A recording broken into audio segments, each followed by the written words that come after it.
you hear about what happened with Mase and Charlamagne? Yeah. So I assume that this started from a Vlad TV interview that he did with Charlamagne. Okay. Where, Charlamagne called Mase irrelevant or, hypocrite. He called him hypocritical. Hypocrite, something like that. It was a few disparaging remarks. And, the story is a little bit hazy in terms of what exactly happened. But we actually, I heard Charlamagne's side of the story. Mase never said his side of the story because he's never done an interview about it. I mean, he did an Instagram post saying that Charlamagne is a liar or whatever else. But then I was sent a video by this guy who was actually there, completely non-related to the situation. I think he shows up on ESPN sometimes. He's got like a little personal blog, not a big name, but he actually broke down sort of what happened. Okay. And it was basically Mase approached Charlamagne and some words were exchanged and Charlamagne's man, basically grabbed Mase and kind of... Did Mase approach him on some rah-rah shit, though? According to Charlamagne, yes. Okay. Kind of like a what's up? Right. Aggressive sort of what's up. Right. Charlamagne said he kind of like shoved him back. Yeah, and then fuck you mean, what's up? Yeah, Charlamagne's man basically grabbed him and kind of like pulled him outside. And I guess during the conversation, he started putting on gloves. Who? Charlamagne's man. Oh, okay. And basically was like, you were wrong for that. You was wrong for that. And Mase was kind of like, no, I was just trying to talk. He was talking like Mase, but whatever. The two of them had some words. I was just trying to talk to him. And then, the two spoke outside and parted ways. I mean, they're not friends or anything else like that. But that was basically the situation that happened. Okay. Another Vlad TV interview. Sparking off some shit. But Charlamagne has no problems with that. You know what I mean? I haven't really talked to Mase. I don't think Mase is an interview type of guy. What was interesting also recently was that we reported a story where Mase did a concert in London. Oh, I saw that, and only like 50 people showed up. 50 people showed up. Someone was actually like live tweeting, like I guess 50 people. I saw the pictures. That's gotta hurt. And then Foxy was like, karma or something, Pastor Mase or some shit like that. Oh, really? Yeah. Oh, Foxy Brown chimed in? Foxy made a tweet, because originally the show was supposed to have Fat Joe, Foxy Brown, and Mase.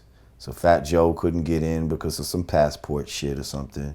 Inga, I don't know why she didn't make it. So he was the only one left. And I guess when the people found out that it was only him, only 50 people showed up. You see? And then at one point he was the biggest rapper in the world. Right. Or close to it. Right. He went how many times platinum? Multiple, yeah. Multiple. Two, 3 times platinum. Now again, like I said, Brand Nubian never went gold. But we still do shows to this day. And, we still do a few thousand people. You know what I mean? More than 50 people show up. Yeah. More than 50 people show up is what I'm saying. Yeah, absolutely. What's your take crazy on that? Well, I mean, that is kind of karma. You see, like, hip-hop doesn't respect... I want to say it doesn't respect fakeness, but in a way, it's starting to. But what he did is like he just left hip-hop behind, said fuck hip-hop, and then tried to come back to it, you see? So it's like, why would the fans accept him back? After you was just like, I'm not fucking with y'all. I'm not even fucking with this whole genre. I'm going something totally away from y'all. I think that holds true for any discipline. I think in any discipline, like if I basically said, I'm going to shut down Vlad TV for 2 years, right? Then I'm going to hop back in and I'm going to be the hottest blog again. Right. No. Well, a machine works best when it's working.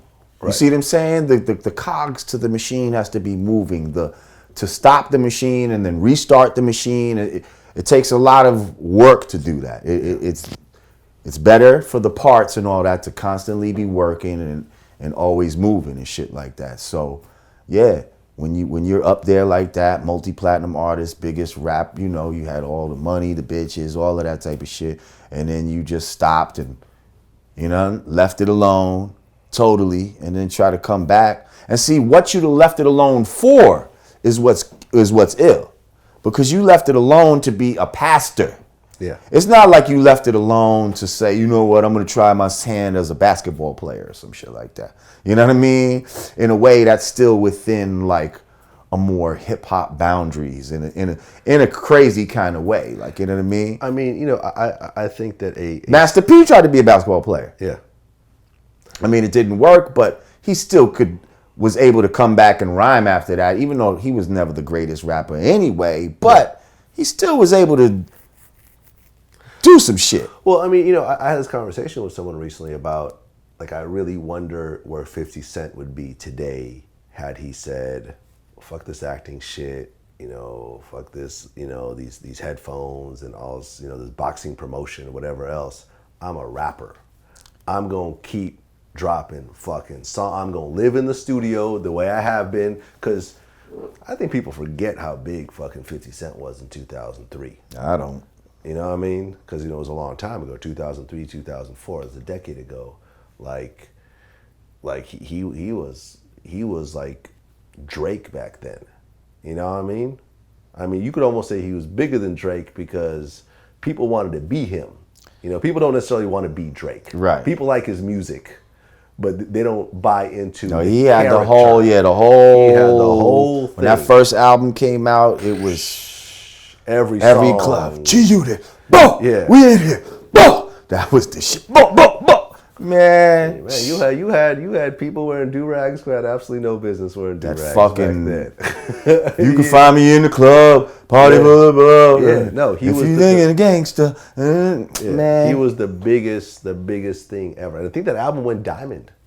Probably, Matter of fact, yeah. And you know, Drake's never gone probably, diamond. but yeah, if he would have said, you know what, I'm gonna keep rhyming, I'm not gonna keep my options open to other things like the headphones and the boxing promoting, yeah, he'd be fucked up right now, because if we keep it real with ourselves, the music that 50's making right now is not affecting people the same way as the music he made back then. Absolutely. You know what I mean? Absolutely. So, and I like 50. I like 50 too, but it doesn't connect with people in the same way that it was doing back then. Right. You know, unfortunately, it's a disappointment to me because I really wish that it would. But right, but see, there's other ways nowadays to make yourself connect with people. Some of the favorite shit I love from 50 right now is his little vines that he does. Hilarious. Like, he's a funny dude. Like, he just needs to fucking speak and just have a platform like that where he can just show his humor and just, you know what I mean? Like, because I fucks with him like just on a funny dude from the hood type of nigga. You know what I mean? See, but you know, if you notice, Jay never left it alone. You said Jay? Jay-Z. Oh, yeah. Jay-Z, or Kanye for that matter. You know what I mean? Yeah, they had a few things here and there, but like, you know, I mean, it's almost as if, you know, I almost feel like the acting is kind of what you know, kind of not fucked it up, but you know, kind of got him off of his path a little bit. Because you know, because suddenly you're doing movies with Robert De Niro, right, and Al Pacino, arguably one of the two greatest actors of our generation. You know what I'm saying? So it's kind of like, in the movie money is a lot different than the TV money and this, that, and the third. Mm-hmm. You know what I mean? You never saw Jay-Z acting. You never saw Kanye acting. Well, he did. He did his little... Streets is watching. That was like some little hood shit he put out. You know what I mean? That was like the equivalent of... And then they tried the other shit with him and... what was that shit they was in? With him and Dame and... Yeah, but what I'm saying is... Yeah, not no real shit like that. Real movies. Right. You know what I'm saying? He didn't have movie deals and all sorts of type of shit. Like, Jay stayed, you know, I think Jay understood that you could do the other shit, but people are going to keep fucking with you because of the music. Right. Not because of the other shit. And if you want people to keep fucking with you, you got to make sure that music is really the best shit